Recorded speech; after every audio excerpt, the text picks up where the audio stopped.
Hello everyone, आज के इस वीडियो में हम पढ़ने वाले हैं क्लास 12 फिजिक्स का पहला अध्याय जो है विद्युत आवेश तथा क्षेत्र, जिसका हम सभी फॉर्मूले आज के इस वीडियो में देखने वाले हैं जो आपके न्यूमेरिकल के लिए बहुत ही इंपॉर्टेंट होंगे।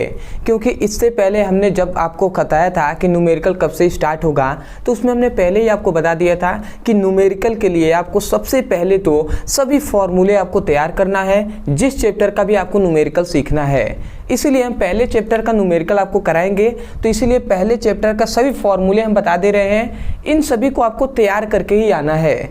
तो चलिए हम देख लेते हैं एक एक करके।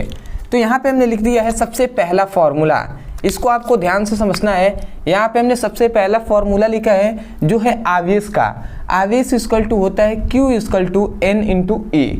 अब यहाँ पे भैया Q क्या है? आवेश है। N क्या है? N है इलेक्ट्रॉनों की संख्या और E क्या है भैया? एक इलेक्ट्रॉन पे आवेश। ठीक है, मतलब एक इलेक्ट्रॉन पे कितने आवेश होते हैं? तो 1.6 इंटू 10⁻⁻19 कूलाम होता है। ये तो बात आप जानते ही होंगे। ठीक है, अगला आता है दूसरा। इस पर ज़्यादातर आपसे क्वेश्चन पूछे जाते हैं, इसलिए ये छोटा जो क्या है सूत्र है, फॉर्मूला है, बट आपसे 2 नंबर में ये क्वेश्चन पूछ लिया जाता है इस पर न्यूमेरिकल, तो इसको आपको याद करके ही आना है। दूसरा आता है कूलाम का नियम। तो कूलाम के नियम का फॉर्मूला आप जानते होंगे, F equal to 1/4πε0 Q1 Q2/r²। अब यहाँ पे हम जानते ही होंगे कि यहाँ पे 4πε0 का मान आप जानते होंगे कितना होता है? 1/4πε0 का मान होता है 9 इंटू 10⁹। ठीक है, इसको आपको याद रखेंगे। एप्सिलॉन का मान होता है 8.85 इंटू 10⁻12 होता है। जहाँ पर ये क्या है? एप्सिलॉन है वायु या निर्वात में वैद्युतशीलता है।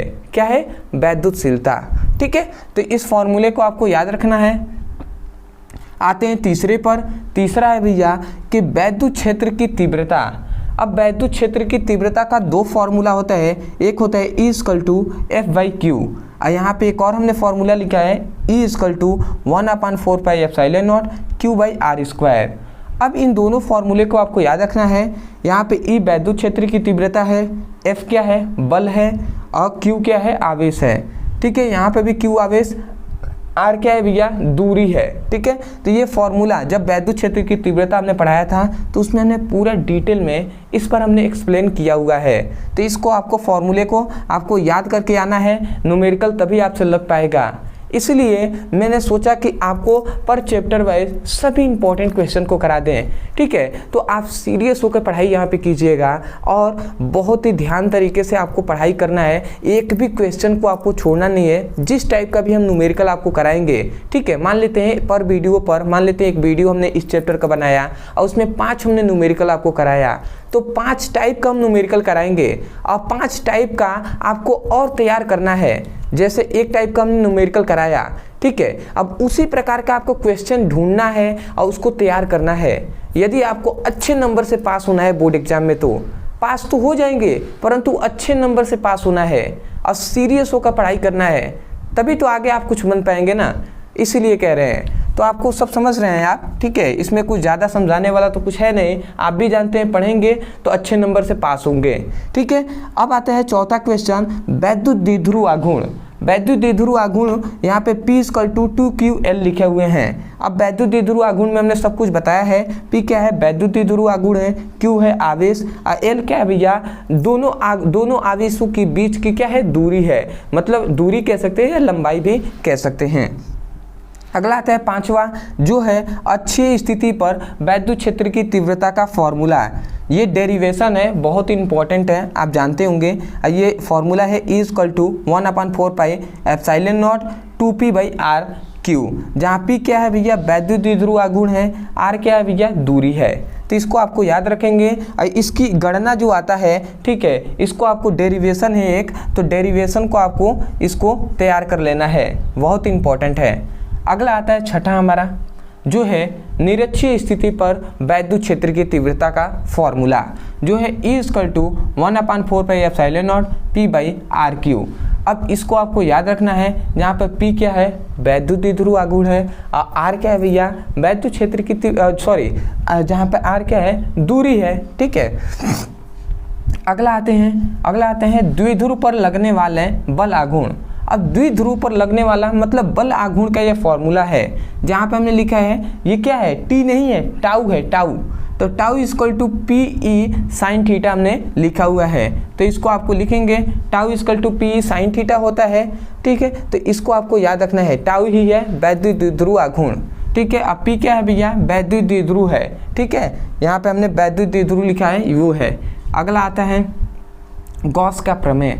अब आप तो जानते ही होंगे गॉस का प्रमेय कितना इंपॉर्टेंट है ये टॉपिक, गॉस का प्रमेय, तो आप इसको तैयार रखिएगा। और गॉस के प्रमेय में हमने एक फॉर्मूला आपको बताया ही था कि phi E equal to Q by epsilon nought, जहाँ पे क्यू क्या है भैया, आवेश होता है, और एप्सिलॉन नॉट हमने अभी बताया है वायु या निर्वात में वैद्युतशीलता है। क्या है, वैद्युतशीलता। ये सब बेसिक है, आपको पता होना चाहिए, तो इसको आपको तैयार रखेंगे। अगला आता है वैद्युत flux, phi E equal to E D S cos theta.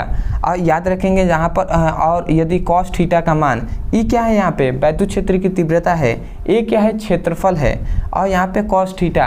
अब भैया थीटा जो है ना, उसका मान यदि चेंज होता है 90 डिग्री होगा, तो वहाँ पे 90 डिग्री इक्वल टू 1, तो वहाँ पे क्या हो जाएगा, फाई इक्वल टू ई ए हो जाएगा।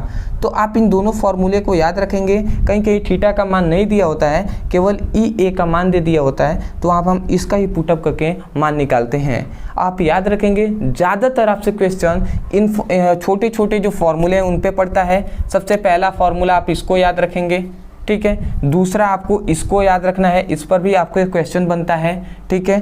तीसरा आपको याद रखना है ये वैद्युत क्षेत्र की तीव्रता का फॉर्मूला पे बनता है, कूलाम के नियम पे बनता है। तो इन सभी को आपको याद रखना है। ये बहुत ही आसान टॉपिक है, परंतु इन पर न्यूमेरिकल बनता है, और ये सभी हार्ड टॉपिक हैं, तो इन पर न्यूमेरिकल तो बनता ही है, ठीक है। बट आपसे डेरिवेशन इनका पूछा जाता है, इनका हो गया, ठीक है, इसका हो गया, ये सभी का डेरिवेशन पूछा जाता है, तो याद रखेंगे आपको। सब कुछ तो हमने बेसिक से आपको पढ़ाया ही है, ये सभी हमने टॉपिक पढ़ाया हुआ है, इसीलिए हम कहते हैं कि प्लेलिस्ट के अनुसार आप पढ़ाई कीजिए, ठीक है। तो अगला आते हैं हम अपने जो है 10वां क्वेश्चन। 10वां यहाँ पे हमने लिखा है अनंत लंबाई के निकट वैद्युत क्षेत्र की तीव्रता का फॉर्मूला।